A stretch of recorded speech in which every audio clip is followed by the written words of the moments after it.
Senior supreme court న్యాయమూర్తి Dhananjay why Chandrachud ఇవాళ supreme court 50వ ప్రధాన న్యాయమూర్తిగా ప్రమాణం చేయనున్నారు. రాష్ట్రపతి భవన్లో జరిగే ఓ కార్యక్రమంలో రాష్ట్రపతి ద్రౌపది ముర్ము ఆయనతో ప్రమాణం చేయించనున్నారు. జస్టిస్ చంద్రచూడ్ 2024 నవంబర్ 10 వరకు సీజేఐగా కొనసాగనున్నారు.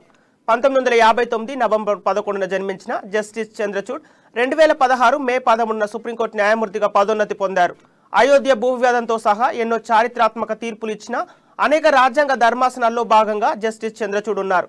ఆధార్ పథకము, శబరిమలతో సహా ఐపీసీ 377 సెక్షన్ను పాక్షికంగా కొట్టివేస్తూ స్వలింగ సంపర్కం నేరం కాదన్న తీర్పు ఇచ్చిన ధర్మాసనాల్లో జస్టిస్ చంద్రచూడ్ భాగంగా ఉన్నారు. ఆయన తండ్రి వైవి చంద్రచూడ్ సీజేఐగా సుదీర్ఘకాలంగా పనిచేశారు. 1978 ఫిబ్రవరి 22 నుంచి 1985 జూలై 11 వరకు సీజేఐగా కొనసాగారు.